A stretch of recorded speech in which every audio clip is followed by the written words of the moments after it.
If you're tired of not making progress and you're ready to be the artist you know you're meant to be, you're in the right place. You're listening to the Singer's Path podcast. The Path, or Performing Artists Training Hub, will cover everything, including singing tips that actually work, advice from top industry professionals, and life-changing mindset shifts. Out with the starving artist and in with the thriving artist. I'm your host, Sarah Bishop, professional singer, actor, educator, and entrepreneur. I'm not afraid to speak the truth and stop the gatekeeping of quality information so you can actually become the artist you dream of being. So let's get on the path, shall we? Even though we're all on our own journeys, it always helps to have a guide. Welcome back to the Singer's Path podcast. Singer's Path standing for Performing Artists Training Hub, where we talk about all things singing, but also anything that has to relate to being a performer or an artist as a life, as a lifestyle, things about mindset and talking about journeys as artists. So you know what? You don't feel as alone on your path. You know what I'm saying? Because it can be really isolating, especially as a singer. Because you're often in lessons with just like one other person and like no one knows what's going on except like you and that other person. So today, let's break down the journey of the more classical singers who desire to sing in a contemporary way. I'm saying those sopranos that have drilled in that head voice all the way from the top down. They have drilled, they have studied at some major institutions, really priding themselves on learning different languages and pedagogy, and they know a lot of stuff. They know a lot about their own voice. They know a lot about resonance and creating the most full tone in the tone color and their voice type and the voice size. They know all these things. But whenever they want to sing Kelly Clarkson, it's like they're just screaming and blowing air. It feels like absolute shit to sing pop and rock music. And they don't know why. You know, maybe you're this kind of singer listening to me. Like, I get it. Like, you've studied your whole freaking life learning to sing, and yet you can't sing things you actually want to sing. Like, who doesn't actually want to sound like Hayley Williams from Paramore? Who doesn't want to be able to sing Let It Go? You know what I mean? Yeah, and it's so frustrating because you put in all this money, all of this time, and you feel like you're at a loss because you're like, WTF, why did I even frickin' do that if I can't actually sound the way that I want to sound? When I feel like I've just been like given this classical curse. And here's the deal. You actually can learn to sing contemporary. You can learn to be stylistically appropriate. You can sound not like a church lady who never learned to use her chest voice, okay? And you can learn to belt and mix belt and belt high and sing Heart as a rock song without feeling like you're going to hurt yourself. And you can feel like you're not screaming, okay? All of these things are available to you. So let's talk about this classical journey into the contemporary lens and maybe some pieces that you're missing and how you can go about taking some steps so that you're not missing them anymore. First of all, my name is Sarah. I'm the podcast host here. I'm the owner of Sarah Bishop Vocal Studios. I have also trained classically. I also went to one of the top conservatories in the world. And even I, in a musical theater program, even though I had a classical teacher, had a hard time really finding middle ground from even like my soprano to like my belt, right? Could I make my chest belt mixier? Like, not really. Like, I could mix, like I could get through my voice, but like I was taught that my mix was this like head voice that was just straight toned, and I frickin' hated it because you know what? I would listen to other people that I wanted to sound like, and I'd be like, well, I'm not dumb. Like, they're like, it's like your voice teacher that's a classical voice teacher might gaslight you, right? And it's like they already tell you you're mixing, and you're like, I know this doesn't sound right, bitch. You know, it's hard because you're like, you're drilling this in, you just want answers. You're being told you're mixing, but you're not dumb. You know that you're just straight toning head. How could that possibly be a mix? WTF, you're just doing head voice. There is no mix of chest. Like, what are you talking about? This was my problem for a long time. And even to the point where I would get like borderline triggered when someone would tell me to quote unquote just mix it, because I didn't even know what a mix was. Like, I knew how to blend my head down and I knew how to chest belt, and that was about it.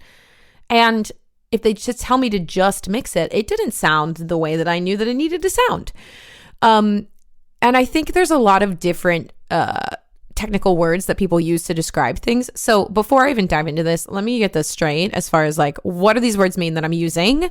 And then you can apply it to your own lens and your own vocabulary, because that's part of the problem, is that we don't all have the same vocabulary and the same way of describing things, because it's an individual experience that's only experienced in your body. So that's, one of the many challenges of learning to sing or teaching singing. But the first thing I want to tell you about is that, first of all, I'm trained from the Institute of Vocal Advancement, so as teaching. So it is pretty mix focused, but let's look at mix as like it's a very broad word, okay? Mixing, in my definition of mixing, is really just blending your voice somewhat, okay? You can blend it in a balanced way, which has an even distribution, an appropriate even distribution of chest voice, slowly giving over to head voice, but not prematurely giving over to head voice. Okay. It's like very balanced, very even, pretty boring. All right. That's balanced mix. That's mix. Okay. It's your most authentic sound. It's the easiest way that you're able to get up and down. Okay. Then we could also mess with our mix. We could do a head dominant mix, which I'm sure you're actually an expert at. Okay. That is that mix that you've been told is your mix, which is just head voice straight tone. Okay. It's you're able to bring head down. And then if you were to spin it and lift your soft palate and create this domey color, then that's a very operatic or legit musical theater sound. So that's head mix, right? And you can also straight tone head mix, which makes it a little bit more contemporary. You can add a little brightness. Again, that makes it a little bit more contemporary as a head dominant mix, okay? The other end of the spectrum is a chest dominant mix. And that's the mix that we all want, honeys. That's the mixed belt, all right? Now, mixed belt isn't explicitly chest dominant mix. I think that's important to say here. Language is confusing, right? Balanced mix is just going up and down normally. Head mix is adding more of a heady color. A chest dominant mix is just holding on to chest more, or rather holding on to the thicker sound and the brighter, pingier sound more in our voice.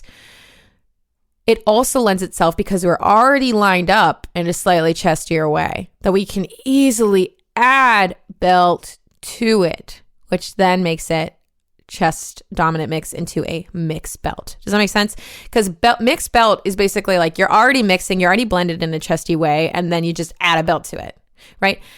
Now, FYI, you have to mix belt, especially above, like for women, like a C4. I think for men, probably around that F4 region. Like you have to. Otherwise, you're just going to be screaming up chest.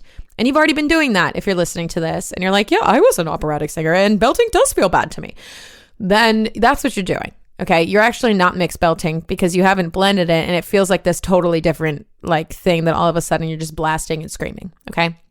So if you want to belt high, belting high equals mixed belt. You have to mix belt.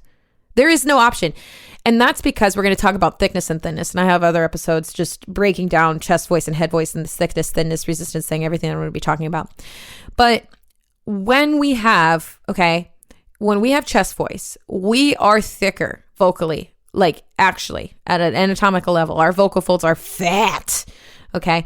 Now, when we get higher in our voice, our vocal folds naturally thin out. It doesn't matter if we're singing soprano or if we're belting high, you have to thin out your vocal folds. So what makes chest dominant mix / mixed belting so hard is that you do physically have to thin your vocal folds somehow, while creating the illusion that the sound is still spoken and called. Okay, which we can really easily create that spoken quality in chest, because our vocal folds are actually thicker. But how do we recreate that same property higher in our voice while our vocal folds have thinned? They have to. You can't get higher in your voice without them thinning. It just won't work. Okay. So that's why chest dominant mix it has all of this like weird, funny noises that we use to actually start to learn to hold on to that speaky quality while thinning out. And that's where pharyngeal resonance comes into play. If you've ever heard of whatever that is, those are those nasty, those kind of bratty, bright, witchy sounds that you'll make. And there are these like frickin' just awful, ugly sounds that people will use to learn to mix belt, because that's ideally what we need, to have the vocal folds thin out while getting higher in the voice, while holding onto the spoken quality. So that's what pharyngeal exercises for pharyngeal resonance are helpful. Those are those like that kind of stuff. That's what actually ends up helping people. Other things are happening while you're finding pharyngeal resonance, right? There's a contraction of the pharynx that happens. There is the raising of the larynx that will also happen. So there are other physiological things that happen that create that bright sound. But for you as the singer, all you need to know is that leaning on that bright, witchy, bratty sound and allowing your larynx to go up a little bit, and especially if you've been a classical singer, you've used a really pretty low laryngeal position, or at least rested laryngeal position. You're going to have to be comfortable with making some nastier sounds in order to blend that chest dominant sound higher into your voice. Okay. Now, that being said, I'm just going to say this here. If you're a musical theater person listening to this, okay, and you have been drilling these pharyngeal exercises, these bratty, high larynx exercises for a while, okay, we do not want our larynx rigid and high and like stuck up between our eyebrows. Okay. It still needs to be in somewhat of a rested position. It still needs to return to more of a neutral, stable position. It can't be tight. It can't be rigid. You're going to have just as many problems if you raise your larynx into the oblivion and then it gets tight and it gets kind of stuck there. You still need to have a more rested, fluid, it's not fluid, but like a more flexible larynx as it's going up and down. So if you've been struggling to high belt and have it consistently happen, you should check out more of my, I'll probably do another episode on that specifically, but I have a lot of content about that where the larynx is too high and then it falls apart too, right? So just something to know about singing is, no matter if we're singing in an off balance way, like head dominant mix is kind of off balance and so is chest dominant mix is also off balance. Even when it's off balance, you're still balancing things. Okay, you're balancing the height of the larynx. You're balancing how much air you use. You're balancing, how thin or thick your vocal folds are. It's just a complete balancing act. That's what singing is. Okay, so if you leave with one thing, just entertain that idea as a mindset as you continue to learn more about your voice. Okay, but let's get back on track here. So my classical peeps, I know you be hurting. I know all you want to do is belt high. Okay, so let's actually give you some steps from where you are. So we know that you're kind of actually in a head dominant mix style. You got a strong ass head voice. Congrats. That's necessary. That's not bad, right? You need that. You need it to be able to belt high. Okay. So you're already like halfway there. Now what we need to do is emphasize the bottom of the voice and start to work on the idea that we can hold on to chest for longer. Okay. And sometimes that might be scary for some of y'all because you've been trained, you've been hoodwinked by classical people that feel like they're high and mighty and they know everything, and that they, it's not safe to use your chest voice. It's not safe to have that much resistance. It's not safe to have your larynx come out. Okay, everyone calm the fuck down. Okay. You use your chest voice all the time, unless you're one of those teachers that insists on talking like this. Okay. You use your chest voice as your speaking voice. It's not dangerous. Okay. So you're gonna need it here, right? So first of all, we got to drill your familiarity with chest, and you got to plug into it, and you got to just treat your singing more like you're speaking. Okay. That's just step one. That's going to make you sound more contemporary. Step two, take out your vibrato, please. Okay. If you want a quick fix, that'll do it. All right. Second, we have to hold onto chest for longer. So you're drilling chest, you're getting more comfortable with pitching just where your speaking voice is. Now you're going to drill what I like to call a gradual flip. Okay. You could also, if you are someone that's like, well, I know that I have to plug in the chest, and you just like way overdo it, you could also have the opposite problem, which is like having a weighty problem. So you could also be overcompensating and be just like too thick and too heavy, right? And so you would be a weighty person, which is a completely different lesson plan. But I'm going to kind of break down where you can get this help and how you can know what you are here in a second. But I have a feeling most of my opera people, my classical people, are some kind of gradual flip. So you actually need to hold on to the top of your chest longer. And when I say top of chest for my higher voices, because actually lower voices don't have this much of a problem because they tend to have more chest voice. Like the lower voices, like the male born voices, tend to like actually just need to develop their head voice. So even classical people. So I'm really mainly talking to my high voices right now.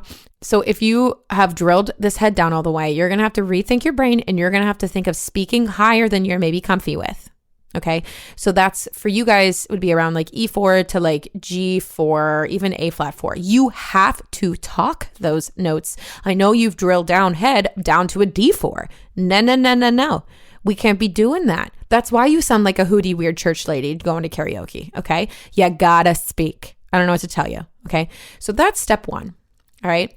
Now, I'm going to say this now because we're going to get into other ways to progress after you've already worked on chest voice. Because you're like, well, what about when it starts to break and it gets too heavy? Yeah, we're getting there, okay? So where you can find all of these things is actually a course that I've made called Pillars, okay? I want you to check out the whole Pillars series. I'm going to be talking about it here. The whole Pillars series includes another class called Discover. Discover actually teaches you to hear, assess, and choose what your voice actually needs. It teaches you to hear like a voice teacher. It teaches you it guides you to what you actually need to improve. Okay.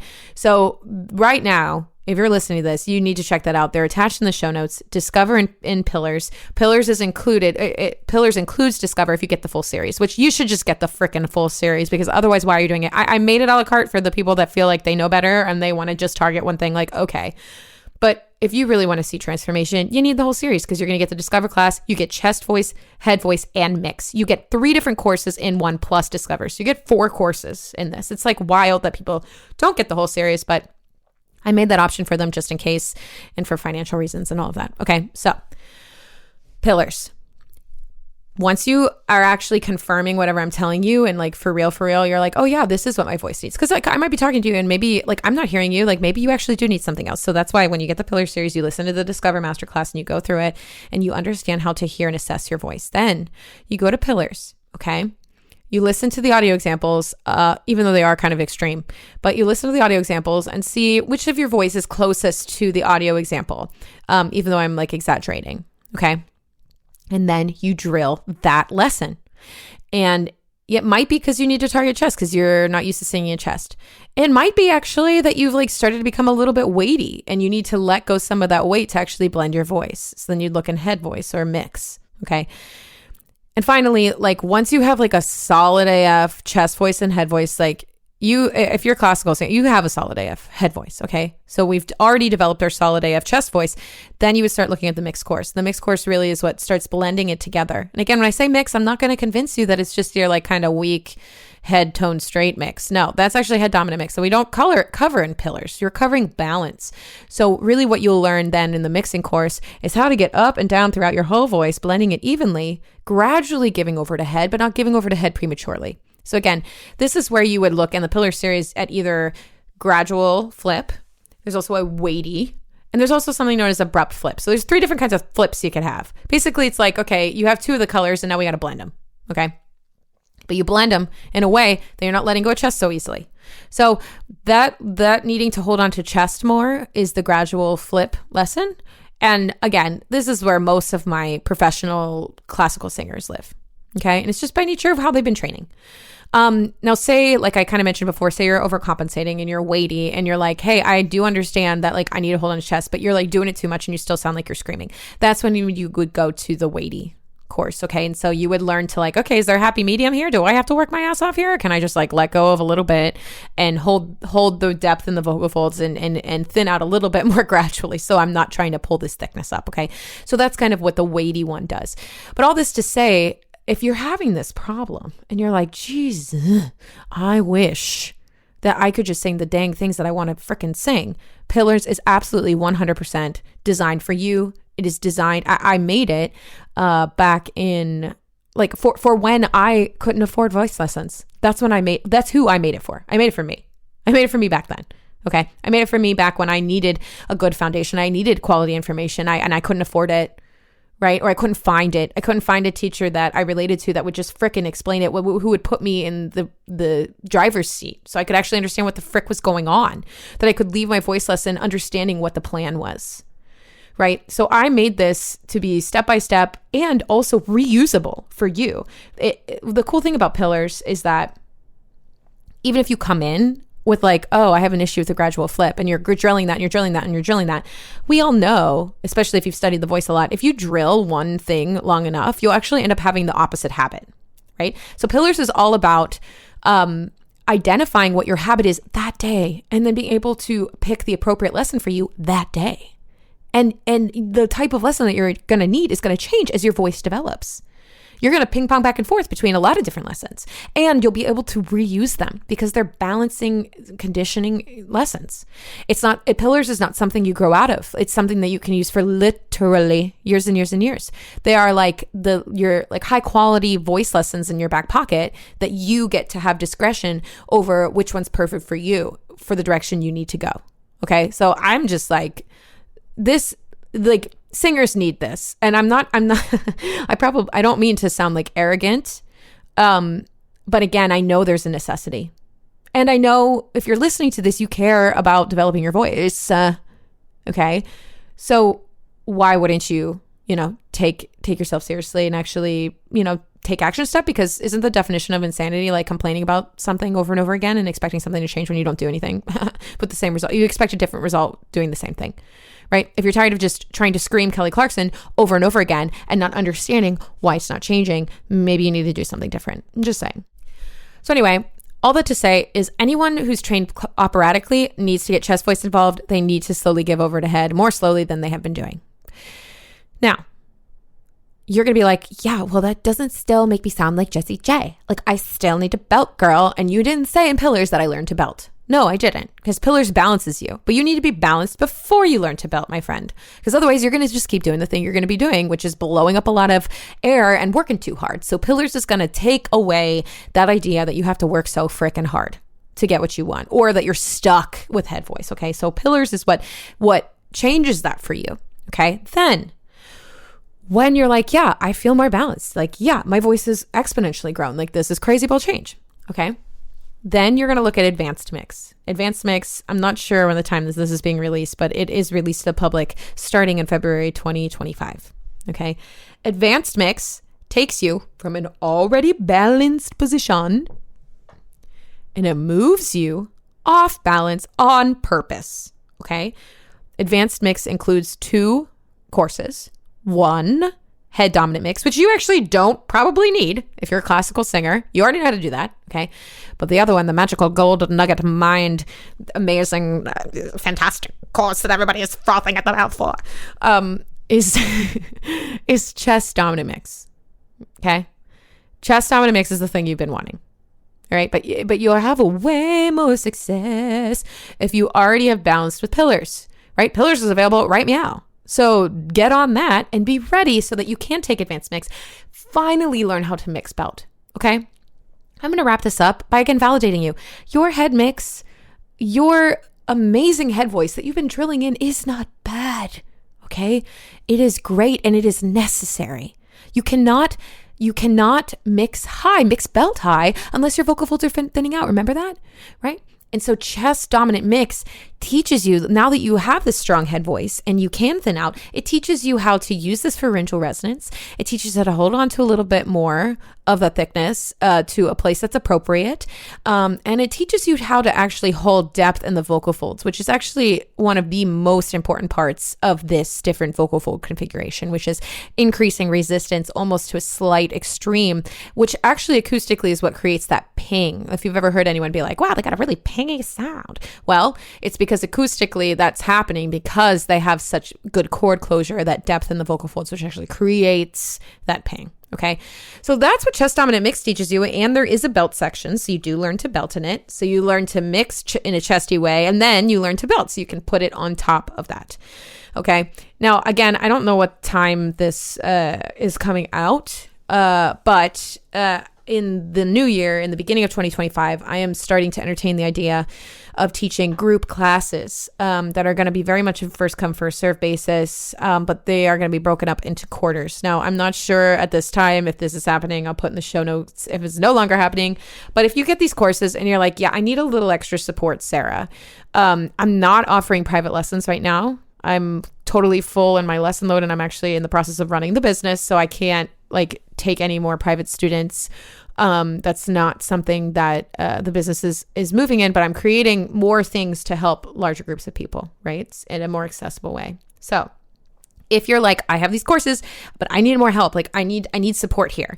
Okay. Group courses are something that's going to start to be happening in 2025. Again, not sure when you're listening to this, when this is happening, but just check the show notes below.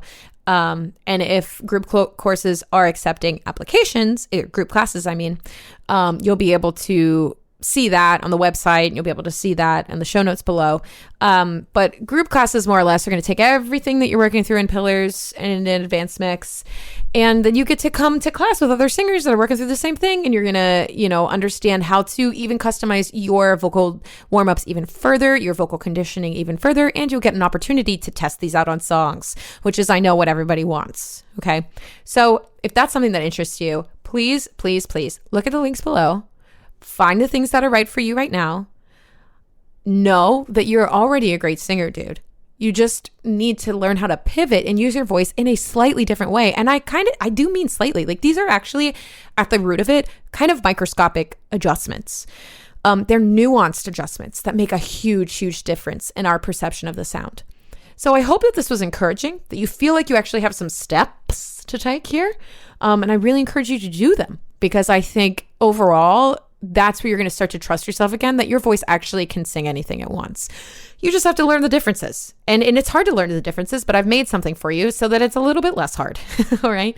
With that, my operatic or classically trained friends, I really appreciate you. I admire you greatly. You're not as far as you think you are. You just need to condition it the right way. And your chest voice isn't scary. It's something you use every day. And I encourage you to explore it even more, and know that you can learn to chest dominant mix and mix belt if you desire. It doesn't have to feel uncomfortable. It might be out of your comfort zone compared to what you've been singing like. However, it's not dangerous. You can learn to do it safely. And I really hope that I'm the one to guide you through that process. With that, that is the end of our episode today. I appreciate you for listening. If you feel so inclined, if you feel like you've really related to this episode, if it's something that you have friends from, your BFA program or your liberal arts school, or someone, a friend or another music lover that would benefit from this, please, please, please share it with them. All of this stuff is spreading the love, and the more shares, and if you could leave a review, a 5-star review, hopefully, talking about the show and talking about how it's helping you, or how you're connecting with it, or how excited you are about music, listening to it, which are all things that I hope you're feeling after listening to this. That just helps me get this out to more people and help more singers all over the world. I have a goal to make this a top arts podcast, to really just support people in, again, this path of being an artist. So again, leave us a 5-star review, send this to a friend. I really hope it was supportive for you. And until then, I'll talk to you next time.